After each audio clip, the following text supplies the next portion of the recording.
भाई बहनों का रोज की तरह आज भी स्वागत करता हूँ। उम्मीद के साथ कि ठीक होंगे, पढ़ाई लिखाई भी बेहतर तरीके से सबकी चल भी रही होगी। मित्रों, पिछली क्लास में हम लोगों ने 100वें नंबर प्रश्न तक काम कर लिया हुआ था। अभी इस क्लास में हम लोग यहाँ से बात को आगे ले चलेंगे और 30-35 प्रश्न आगे हम लोग सॉल्व करने का प्रयास करेंगे। अपनी ओर से प्रश्न देखने के बाद उत्तर अवश्य किया करें। ऐसा नहीं हो कि मैं उत्तर बताऊं उसके बाद ए बी सी डी आप जो उत्तर सुन चुके हैं वह उत्तर करें। अपनी ओर से प्रयास निश्चित रूप से किया करिए। यह आगे आपको बहुत फायदा करेगा। चलें शुरुआत करेंगे। लिखा हुआ है 101 नंबर प्रश्न कि संविधान के किस अनुच्छेद के तहत राज्यपाल विधानमंडल द्वारा पारित किसी विधेयक को राष्ट्रपति की स्वीकृति के लिए सुरक्षित रख सकता है। संविधान के किस अनुच्छेद के तहत राज्यपाल विधानमंडल द्वारा पारित किसी विधेयक को राष्ट्रपति की स्वीकृति हेतु सुरक्षित रख सकता है। बड़ा ही महत्वपूर्ण प्रश्न है। राज्यपाल के संदर्भ में विधानमंडल द्वारा पारित किसी विधेयक को राष्ट्रपति की स्वीकृति के लिए सुरक्षित रख सकता है। सही उत्तर क्या हो जाएगा? आपको शायद याद न हो। सही उत्तर इस प्रश्न का होगा डी विकल्प सही होगा, अनुच्छेद 200। ठीक है। अगला प्रश्न लिखा हुआ है, भारत के संविधान के किस अनुच्छेद के अनुसार उन बातों को छोड़कर जिनमें राज्यपाल स्वविवेक से कार्य करता है, उन बातों को छोड़कर जिनमें राज्यपाल स्वविवेक से कार्य करता है, अन्य कार्यों के निर्वाह में उसे सहायता और सलाह प्रदान करने के लिए एक मंत्रिपरिषद होगी जिसका प्रधान मुख्यमंत्री होगा। किस अनुच्छेद में, अनुच्छेद पूछा जा रहा है, किस अनुच्छेद में मुख्यमंत्री सलाह देने के लिए, सहायता करने के लिए राज्यपाल की किस अनुच्छेद में इसका उल्लेख है? तो भाई मुख्यमंत्री से संबंधित इस बात का उल्लेख कहां पर? तो अनुच्छेद 163 में देखने को मिलता है। अनुच्छेद मैंने पहले भी कहा हुआ था, निश्चित रूप से कम 50 अनुच्छेद तो आपको याद ही रखना है। अगला प्रश्न लिखा हुआ है, निम्न में से राज्य मंत्रिपरिषद का कार्य नहीं है। राज्य मंत्रिपरिषद का कार्य नहीं है शासन की नीति का निर्धारण करना, बी उच्च पद पर नियुक्ति के समय राज्यपाल को परामर्श देना, सी बजट निर्माण, डी बहुमत सिद्ध, बहुमत लिखा हुआ है, बहुमत सिद्ध करने हेतु समय सीमा निर्धारण या परामर्श। राज्य मंत्रिपरिषद का कार्य नहीं है। तो भाई राज्य मंत्रिपरिषद का यह जो डी विकल्प हम लोग देख रहे हैं कि बहुमत सिद्ध करने हेतु समय सीमा का निर्धारण या परामर्श राज्यपाल को देना, यह राज्य मंत्रिपरिषद का कार्य नहीं है। ठीक है। अगले प्रश्न पे आएंगे। 104 नंबर लिखा हुआ है कि निम्नलिखित में से किसके अनुसार शक्तिशाली का हित ही न्याय है? पहले भी हमने कर लिया हुआ है। इस प्रश्न का बिल्कुल सही जो उत्तर है आप सबको पता है, थ्रेसी मेकस है, शक्तिशाली का हित ही न्याय है। लिखा हुआ है, भारत में स्थानीय शासन स्वशासन के विषय में सही क्रम पहचानिए। बहुत ही अच्छा, बहुत शानदार प्रश्न है। भारत में स्थानीय शासन के संबंध में 4 बातें जो नीचे लिखी हुई हैं उनको सही क्रम में व्यवस्थित करना है। पहला लिखा हुआ है मुकामी बोर्ड। आप में से बहुत सारे लोग इसके विषय में जानते भी नहीं होंगे। फिर 73वां संविधान संशोधन, थुंगन समिति की सिफारिश, चौथा सामुदायिक विकास कार्यक्रम। अपने अपने तरफ से पहले सोचें, उत्तर करने का प्रयास करें। यहां पे जो लिखा हुआ है मुकामी बोर्ड, मुकामी का मतलब क्या होता है मैं बताता हूं, ध्यान देंगे। मुकामी का मतलब होता है लोकल। क्या होता है? लोकल। मुकामी का मतलब होता है लोकल, अर्थात स्थानीय। आपने नाम सुना होगा रिपन साहब का। रिपन, ये जो रिपन साहब हैं, आपको याद होगा 1882 का वर्ष। 1882 में सबसे पहले स्थानीय स्वशासन के संदर्भ में रिपन के द्वारा ही प्रयास किया गया है। मद्रास क्षेत्र की बात है। ये जो मुकामी बोर्ड लिखा हुआ है, तो भाई उस समय यह जो एक्ट लाया गया था स्थानीय स्वशासन के संदर्भ में, तो उस समय 1882 के दौर में उस समय इसे मुकामी बोर्ड ही कहा जाता था। ठीक है? रिपन के समय 1882 में यह जो स्थानीय स्वशासन के संदर्भ में कानून लाया गया था, तो मुकामी बोर्ड के संदर्भ में ही उस समय इसे जाना जाता था। यह मुकामी बोर्ड 1882 का वर्ष हो गया। 73वां संविधान संशोधन की बात किया जाए तो कब आया था? तो आपको याद होगा 1992 का यह वर्ष था ना भाई। 1992 का वर्ष था जब 73वां संविधान संशोधन लाया गया था। थुंगन समिति की सिफारिश की अगर बात किया जाए तो आपको याद होगा थुंगन समिति की सिफारिश कब आई थी? तो 1989 में आई थी ना मेरे भाई, 1989 में। यह जो 1989 में थुंगन समिति की रिपोर्ट आई थी, तो आपको याद होगा कि थुंगन समिति की रिपोर्ट में यह जो स्थानीय स्वशासन के संदर्भ में कानून बनाने की बात हो रही थी, तो थुंगन समिति ने इसे संवैधानिक दर्जा देने की बात किया हुआ था। जबकि सामुदायिक विकास कार्यक्रम की अगर बात किया जाए तो 1952 का वर्ष था। 1952 1952 में सामुदायिक विकास कार्यक्रम की शुरुआत हुई थी नेहरू जी के समय काल में। अब जब चारों विकल्प आपके सामने हैं वर्ष के साथ, तो आप आसानी से उत्तर कर सकते हैं। क्या हो जाएगा? सबसे पहले ए हो जाएगा, फिर उसके बाद चौथा नंबर होगा, फिर उसके बाद तीसरा नंबर होगा और लास्ट में दूसरा नंबर होगा, अर्थात सी विकल्प इस प्रश्न का निश्चित रूप से सही होगा। क्लियर है? अगले प्रश्न पे आएंगे। लिखा हुआ है 90 के दशक के बाद से भारतीय राजनीति को 90 के दशक के बाद से भारतीय राजनीति को प्रभावित करने वाले निम्न कारकों का सही क्रम क्या है? मंडल आयोग की सिफारिश का लागू किया जाना, एक दलीय प्रभुत्व की राजनीति का अंत, नवीन उदार आर्थिक नीतियों का विस्तार, राजीव गांधी की हत्या। क्या हो जाएगा सही उत्तर? पहले तो इत्मीनान से विचार करें। मंडल आयोग की सिफारिश का लागू किया जाना, तो भाई यह सिफारिश कब लागू किया गया था? तो इसका एक इतिहास है, आपको शायद याद होगा 1990 का वर्ष था जब वीपी सिंह की सरकार थी और मंडल कमीशन के जो चेयरपर्सन थे, हेड थे, वीपी मंडल अर्थात बिंदेश्वरी प्रसाद मंडल, याद होगा नाम। 1990 में वीपी सिंह सरकार, विश्वनाथ प्रताप सिंह की सरकार के समय इनकी सिफारिश को लागू किया गया था। आपको यह याद होना चाहिए कि यह जो मंडल कमीशन का गठन हुआ था, तो मंडल कमीशन का गठन मेरे भाई आप में से बहुतों को याद नहीं होगा, 1979 का वर्ष था। 1979 का वर्ष था जब मंडल कमीशन का गठन किया गया था, स्थापना हुई थी। और 1979 में जैसे यहाँ पे वीपी सिंह की सरकार थी, वैसे ही यहाँ पे जनता पार्टी की सरकार थी। आपको याद होगा जनता पार्टी की सरकार थी और उस समय मंडल कमीशन की स्थापना की गई थी।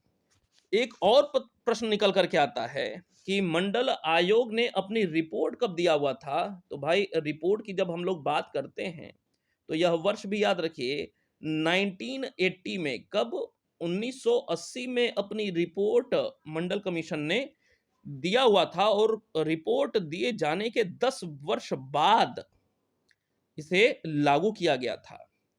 चले अगले विकल्प पे आते हैं। लिखा हुआ है एक दलीय प्रभुत्व की राजनीति का अंत। एक दलीय प्रभुत्व की राजनीति का अंत का मतलब क्या है? आपको याद होगा कि देश की आजादी के बाद से कांग्रेस की सरकार लगातार केंद्र में बनती चली गई और यह क्रम कब जाकर के टूटा? 1977 में जाकर के, जब जनता पार्टी की सरकार बनती है। इसके बाद यह जो तीसरा विकल्प लिखा हुआ है, नवीन उदार आर्थिक नीतियों का विस्तार। जब नवीन उदार आर्थिक नीतियों की बात हम लोग करते हैं, तो आपको एक वर्ष निश्चित रूप से याद दिखाई देता है, 1991 का वर्ष। नहीं, हालांकि ये जो चौथा विकल्प दिया हुआ है, राजीव गांधी की हत्या, यह भी तो 1991 में ही हुई थी ना। 1991 में ही राजीव गांधी की हत्या भी हुई थी। अब समस्या यह आ जाएगा कि तीसरा और चौथा में पहले किसे रखा जाए। तो अब आपको यहाँ पे कुछ महत्वपूर्ण घटनाओं के डेट निश्चित रूप से याद रखने पड़ेंगे। राजीव गांधी की हत्या की अगर बात किया जाए, तो आपको याद होगा 21 मई का दिन। कौन सा? 21 मई का दिन याद होगा, बहुत पॉपुलर डेट रहा है ये। जबकि नवीन उदार आर्थिक नीतियों का जो मॉडल गवर्नमेंट के द्वारा लाया गया था, नवीन आर्थिक नीति के मॉडल का जो अनावरण किया गया था, वह जुलाई का महीना था। और डेट जो था, जब यह मॉडल लाया गया था, जिस दिन आम जनता के सामने रखा गया इसे, वह डेट था 24 जुलाई का। 24 जुलाई, ठीक है। तो 24 जुलाई 1991, जबकि 21 मई राजीव गांधी की हत्या, 21 मई 1991। अब आपके समक्ष सारे सारे वर्ष और महीने क्लियर हैं। अब इस प्रश्न का उत्तर क्या हो जाना चाहिए? तो भाई सबसे पहले क्या हो जाएगा? 2 होगा। फिर उसके बाद 2 के बाद क्या हो जाएगा? 1 होगा, 90। फिर उसके बाद 4 नंबर होगा, मई का महीना, और जुलाई का महीना 91 में 3, अर्थात सही विकल्प क्या हो जाएगा? बी विकल्प सही होगा। चले, अगला प्रश्न लिखा हुआ है, परंपरागत राजनीति सिद्धांत के समर्थक नहीं है। आप में से अधिकांश लोगों को याद नहीं होगा, माइकल ऑक्सफोर्ड परंपरागत राजनीति से जुड़े हुए हैं। एरिक बागलीन नाम नहीं सुना होगा, बर्टेंट जुबेनल, ये सारे के सारे परंपरागत राजनीतिक सिद्धांत से जुड़े हुए हैं। जबकि चार्ल्स बियर्ड जो हैं, यह परंपरागत नहीं बल्कि आधुनिक राजनीति से जुड़े हुए हैं। चार्ल्स बियर्ड, सही उत्तर इस प्रश्न का होगा डी, चार्ल्स बियर्ड। 113 पे आएंगे, लिखा हुआ है कि संप्रभुता शब्द के प्रथम प्रयोगकर्ता हैं।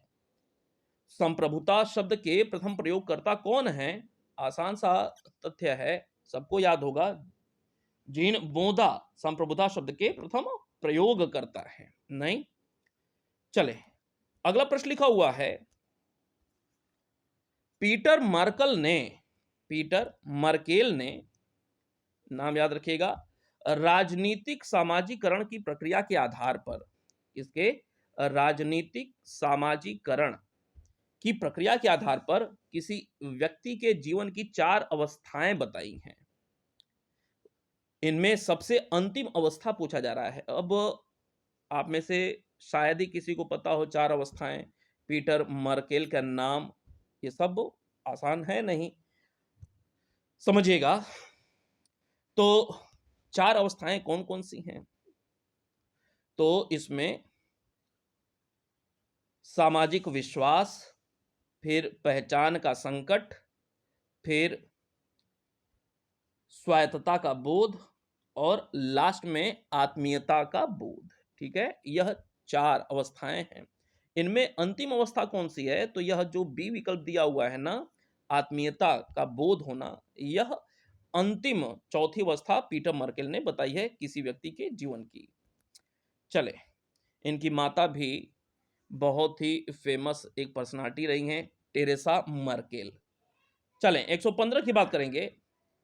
लिखा हुआ है, आमंड और पॉवेल ने, गैब्रियल आमंड और आर पॉवेल ने किन 2 तत्वों के आधार पर राजनीतिक व्यवस्था का वर्गीकरण किया है? किन 2 तत्वों के आधार पर आमंड और पॉवेल ने राजनीतिक व्यवस्था का वर्गीकरण किया है? ए विकल्प लिखा हुआ है, संरचनात्मक विभिन्नीकरण और सांस्कृतिक लौकिकीकरण। बी विकल्प राज्य निर्माण और राष्ट्र निर्माण। सी दोहनात्मक और नियामक क्षमताएं। डी हित स्वरूपीकरण और हित समूहीकरण। अमंड और पॉवेल की बात हो रही है। दो तत्वों के आधार पर राजनीतिक व्यवस्था का वर्गीकरण किया हुआ है।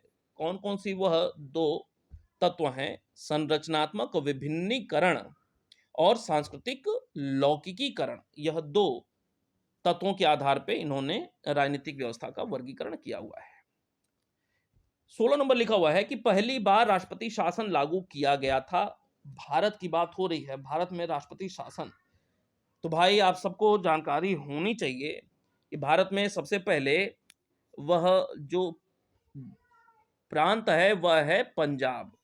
पंजाब प्रांत में भारत में सबसे पहले 1951 में, और संभवतः वह डेट जो था, डेट मुझे याद नहीं आ रहा है, जुलाई का महीना था। जुलाई 1951 में सबसे पहले पंजाब में राष्ट्रपति शासन लगाया गया था भारत में।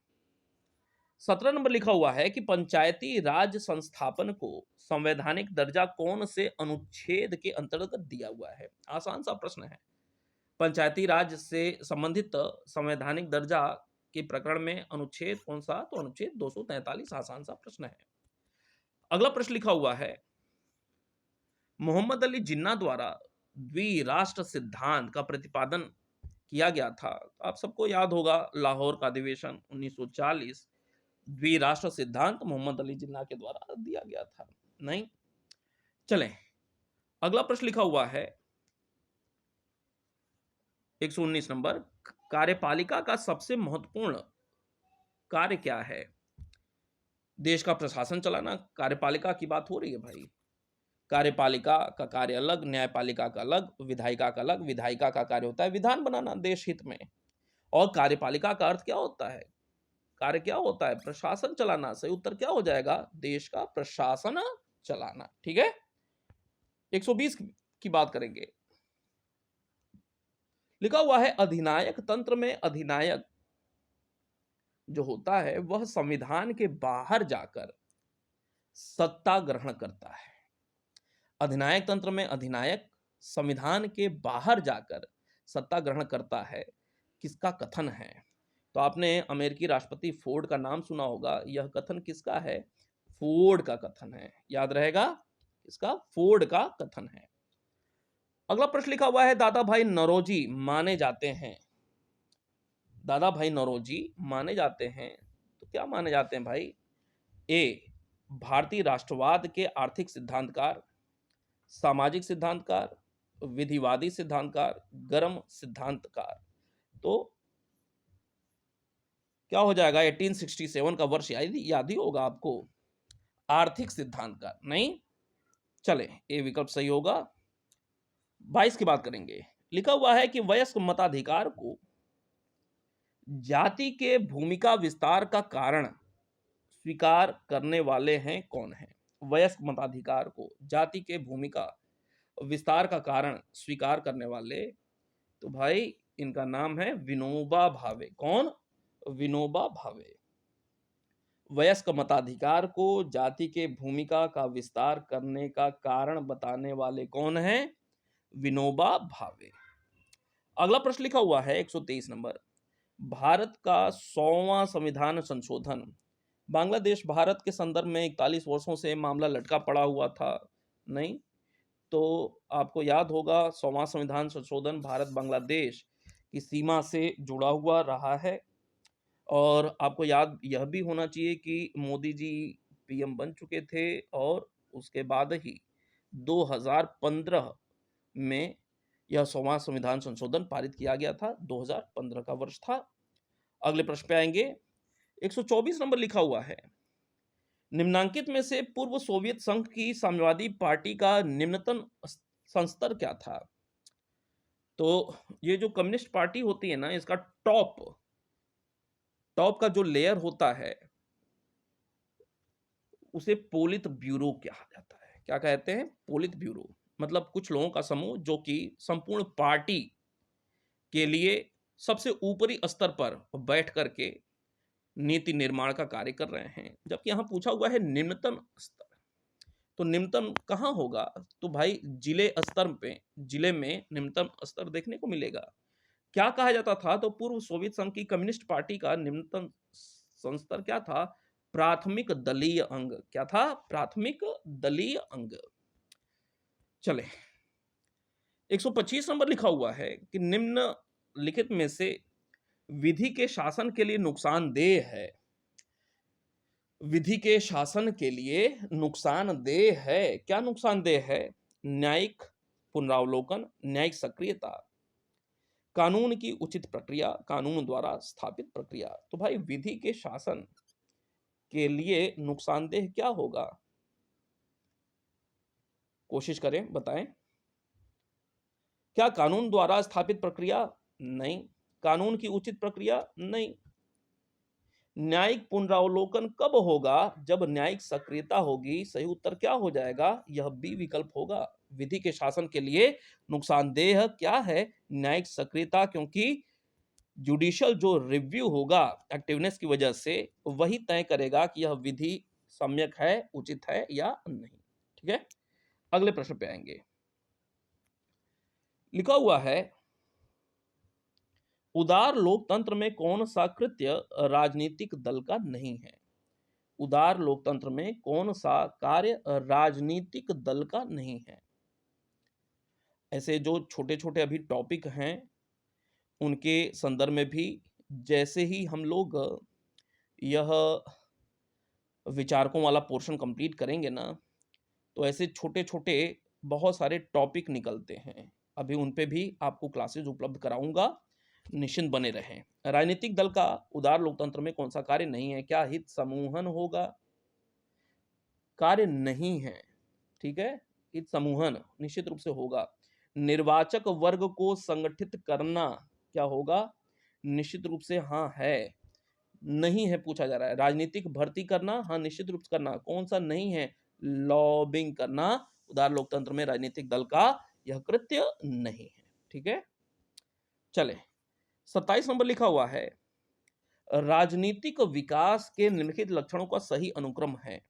राजनीतिक विकास के लक्षण का सही अनुक्रम क्या हो जाएगा? आम लोगों में समान, फिर विशेष क्षमता युक्त होना। जब विशेष क्षमता युक्त होना तो अलग अलग ग्रुप में बट जाना, विभिन्नीकरण। क्या हो जाएगा? 3-1-2, 3-1-2 का मतलब सी विकल्प सही होगा। ठीक है, चले 128 नंबर लिखा हुआ है मार्क्सवादी दृष्टिकोण के अनुसार राजनीतिक दल निम्नांकित में से किसका प्रतिनिधित्व करते हैं? मार्क्सवादी दृष्टिकोण के अनुसार राजनीतिक दल किसका प्रतिनिधित्व करते हैं? तो भाई मार्क्सवाद क्या कहता है? राजनीतिक दल वर्ग विशेष का प्रतिनिधित्व करते हैं। ठीक है, वर्ग का प्रतिनिधित्व करते हैं। 129 की बात करेंगे। जो लक्षण अध्यक्षात्मक सरकार के लिए तो आवश्यक है, परंतु संसदनात्मक सरकार के लिए आवश्यक नहीं है, वह क्या है? अध्यक्षीय सरकार के लिए आवश्यक है, संसदीय सरकार के लिए आवश्यक नहीं है। क्या संसद की सर्वोच्चता यह होगा? क्या प्रभावशाली विरोधी दल यह होगा? क्या संविधान की सर्वोच्चता होगा?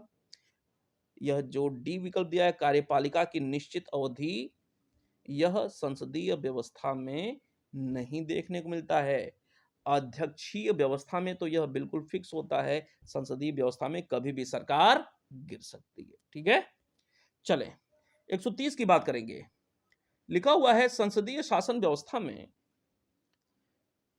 कार्यपालिका सामूहिक रूप से उत्तरदायी है। किसके प्रति उत्तरदायी है? तो संसदीय शासन व्यवस्था में कार्यपालिका सामूहिक रूप से व्यवस्थापिका के उच्च सदन नहीं, निम्न सदन के प्रति क्या हो जाएगा? तो यह बी विकल्प बिल्कुल सही होगा। 32 की बात करेंगे, 31 की बात करेंगे। लिखा हुआ है एक तरफ किताबों के नाम लिखे हुए हैं और दूसरी ओर राइटर्स के नाम लिखे हुए हैं। आमंड, गैब्रियल आमंड और आर पावेल कंपैरेटिव, ये कंपैरेटिव होगा, ठीक है, comparative. Comparative politics a development approach, बिल्कुल सही है। कंपैरेटिव, ये भी कंपैरेटिव है। Comparative politics today a world view, ठीक है। यह किताब किसकी है? तो याद रखिएगा जेसी जोहरी की किताब है, ठीक है, कंपैरेटिव पॉलिटिक्स। ये जो Sydney Verba the study of comparative government, यह जो किताब है, यह किताब आर.सी. मैक्रेडीज की है। किसकी? The study of comparative government R C. Macridis की है। जबकि यह जो चौथा लिखा हुआ है the politics of the developing area, यह किताब किसकी है? तो यह वाली जो किताब है, यह किताब ईस्टर्न की नहीं है। यह किताब किसकी है? तो मेरे भाई यह किताब जो है वह गैब्रियल आमंड की यह किताब है, ठीक है। गैब्रियल आमंड की किताब है the politics of the developing areas. Clear है बात? चले, तो ये कुछ प्रश्नों के माध्यम से आज हम लोगों ने फिर बात को आगे बढ़ाया। आशा और विश्वास कर सकता हूं कि आप लोगों को काफी पसंद आ रहा है। निश्चित रूप से अगर पसंद आ रहा है तो आप अपने कमेंट निश्चित रूप से लिखा करें। आप लोगों में से कुछ लोग सुझाव भी देते रहते हैं, मैं बिल्कुल ध्यान में रखता हूं और बिल्कुल निश्चिंत बने रहेंगे। लेकिन आप लोग के कमेंट निश्चित रूप से दिखाई देते रहें, और कुछ लाभ हो रहा है उसको भी बताया करें, कुछ सजेशंस रहा करें तो निश्चित रूप से बताया करें। लेकिन इन बातों के साथ साथ यह कहना चाहूंगा कि मुझे सब कुछ पता है, कैसे क्या क्या किया जाए कि रिजल्ट आए। बहुत लंबा अनुभव है। मैं हमेशा से कहता हूं कि आपका काम सिर्फ एक है, पढ़ाई करना, ठीक है। क्या पढ़ना है, कैसे पढ़ना है, वो मुझे डिसाइड करने दें। कब पढ़ना है मुझे डिसाइड करने दें। आप सिर्फ पढ़ने के लिए तैयार रहें, ठीक है। चलें, आपके कमेंट्स निश्चित रूप से मैं देखता हूं। अपनी ओर से निश्चित रूप से जो भी आवश्यक बातें दिखाई दें, लिखा अवश्य करिए। मिलते हैं फिर अगली क्लास में कल। धन्यवाद।